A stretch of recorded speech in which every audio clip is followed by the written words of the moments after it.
Yo, what up? Hey, what's up? I'm Michael from Team Shinigami from Greer, South Carolina, and today I played Eren Yeager at the regionals.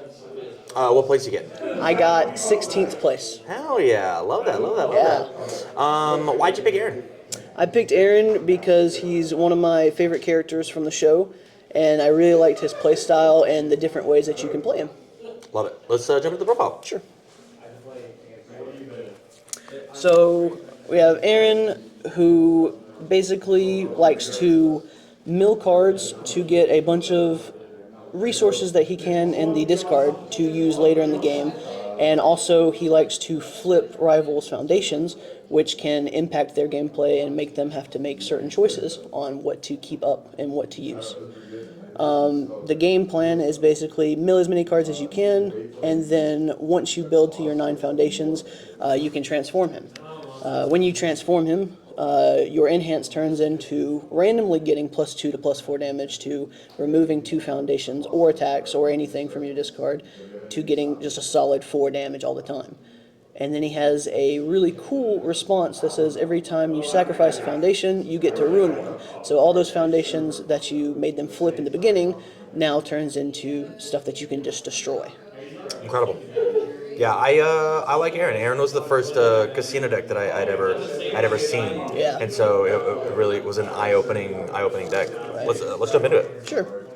So it starts off with the main thing, 3 Riskies. This is probably one of the main finishers of the deck. These are one of the cards you're looking to review or to just mill out early to have the option to go for the kill later because you can play it from discard. There's a lot of cards in this deck, main 2, that can just be played from the discard whenever you want based off certain triggers. Next would be the second main point of it, which is obviously Twisting Azure Inferno. This card works very well with stopping them from blocking all your attacks just so you can get the major damage from the flip side of Eren just going through where they just can't block any more attacks. It also works really well with another card later, which will be Combined Firepower. So Combined Firepower will be the next part. So what this does is it's like Risky, and you can play this card from your discard pile based off certain triggers. So certain triggers would be anything that has a remove cost. So once you do this, you can pump any damage on any attack that you have. So once you get all their checks messed up, you can just pump the damage. And the next thing we have is Jawjammers. Jawjammers is the basic only throw in the deck, but is a really good damage output. So it starts off at 4, but can get very, very scary very, very quickly. Itself will give another 4 damage, and then on top of it, you can put all of your combined firepowers in, and that could make it super scary, super fast. It wears Aaron's flip side stats really well too. Yeah, which is another 4 as well. Yeah. Next card we have is Lizard Tail Splitter. I like this card a lot in the deck because, one, it has the Deadlock Echo on it, so it's a good option if they do try to just super build into you. Yeah. The second part is the Enhance, which lets you discard a card. It's a good output for some of the cards later that will have the remove cost on it, which can trigger your combined firepowers. Yeah, it's like baby Azure Inferno, right? It Yeah. stuffs their card pool by 1, Yeah. which is essentially minus 1 of their checks, right? It's the bad half of Twisting. And then even if it doesn't do that much damage or have an impact at all, it still puts a card in their card pool. Correct. Right. Next we have Vial, the good old Vial. Basically is just for the deadlock effect. Also the Breaker is good every now and then if they try to play something on higher difficulty. But the main part of this is making them check to 7 and also getting to draw a card if they don't want to commit more of their foundations when stopping your strings. Next, we have 3 Trace Eyes. I decided to go with 3 Trace Eyes instead of 4 because I didn't think it was a major part of the deck, but it's also the only low in the deck, so while they're holding mids and highs, you throw the Trace Eyes Echo at them twice, and if they don't hold a low, then they're just taking 7 every time. Yeah. Very scary. And also, like, it goes in your ruin game plan, right? Because does. you sacrifice to play the Echo, then they Right. ruin it. It's pretty good. And then last we have good old two besieged. I did two besieged instead of four because a lot of people were also doing combined firepowers like Rodon, and an easy way to do that is they just remove a card, respond with combined firepower, and then they always have the 3 block mod. Yeah. But it also catches people off guard if they don't have it, and it's just a solid 8 damage. Makes sense. Now we'll get into some of the things that can trigger combined firepower. First being the avoiding conflicts. Avoiding conflicts has 2 major purposes. The one would be obviously the response that removes to give +2 or -2 speed, so it can also be used for a little defensive piece as well. But the other part is it could also just draw us a card. Then we will have I'm With You.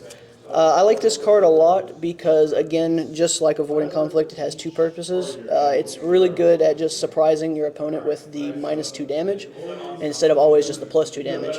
So it can counter things that could just kill you. It could also just be for a defensive or offensive reason. Yeah. And then one of the last responses for removal is Unabashed Manner. This is a good setup for maybe like Jaw Jammer or something. You destroy this on your first attack, respond with your combined fire powers, and then on your next attack is always already coming in with 2 damage as well. Next, we go into some of the things that can help us trigger the remove costs. First, we'll have Botan Kochin. Solid staple in the deck, lets you draw a card, lets you discard a card, can mess up your opponent's block mods if you know they don't have certain cards in their hands, can let you start the chain of combined firepowers by discarding one of the cards like Unabashed Manner or I'm With You. Makes sense. Going into more draw, next we have Settling Old Debts. Running this as a 4 just because it's a solid staple. Everybody builds to 6 pretty quickly, and just solid draw card. Now we go into some of the Destroy Foundations. We have Immortal Shapeshifter. Really good response on letting us just heal. And also just the Destroy, just in case we have to build I'm With You or Unabashed Manner. Yeah. And can always heal the 1. Also really good for just milling more to try to get your combined firepowers or riskies inside the discard pile. Mastermind's Apprentice is ran as a 2. It's a good way to just, again, trigger the main core of the deck, which is the combined firepower, but also giving your attack 2 speed or making them have to commit 1 is a choice that sometimes they just have to make if they can block it or can't block it. Quick Arrival. Just like Immortal Shapeshifter, just a way to get into destroying certain foundations that have the remove cost when they hit it, and also just another speed pump. Now we get into the defensive pieces, Invincible Body. I only decided to run this as a 1-of because I wanted to have a lot more spam build foundations. Yeah. So I didn't want to run a lot of 3s, but this is really good against certain characters that just like to play 1 or 2 attacks, and you can just say, this attack's just not going to do anything to me, or make them use more resources to do more damage to you. Makes sense. Another staple is Keiko's. It stops a lot of the stringing decks right now. If you use multiple of them, giving something +4 difficulty really stops the string in the dirt. We have Weapon Clash next. I like Weapon Clash a lot because it is a neat little trick of also having defensive, but also can let you sneakily transform. Eren needs 9 foundations to transform, so you could build to maybe 7 or 8 and have 1 or 2 of these on the board, and then on your turn, build them face down, have the 9 transform, and then you're ready just to start your chain. We have 2 split body controls. These are mainly just for targeting certain foundations that you can't deal with. Anything like Always Cool that could stop like your damage reduction, or anything else. You can just flip them and not have to worry about it after they block one of your attacks. We have 3 Battle for Dominance. This card lets you draw on your opponent's turn, so you can keep maybe 1 to 2 cards in hand, and then have more cards that you can block with after you block with just 1 of them. We have 4 Surviving the Final. Solid 0 diff once per turn just to give -1 speed. Good little defensive piece. Because the deck, even though it's fully offensive, still needs a couple defensive pieces to stop. Yeah, it makes sense. Yeah. And then lastly, we have 3 syndicate targets. This is The just Alt-Art. Alt-Art. This is just a solid card, 0 block mod. Can't go wrong with it. Makes sense. Let's jump into that sideboard. Sideboard, I got to start first. We have 3 adaptable anatomy. I have to run this because of cards that are just throw decks. You know, you have to have an answer to it. Someone pumps a giant throw, you have to have something. Otherwise, you're just still taking half every time. Right. We have 2 learning the standards. I like this card a lot if I know I'm just going against a major string deck and I can't always rely on Keikos or something. I can also just say, hey, you have to play a non-attack, and sometimes they don't want to play on the progressive, so they'll pass, and maybe I'll get you an extra turn.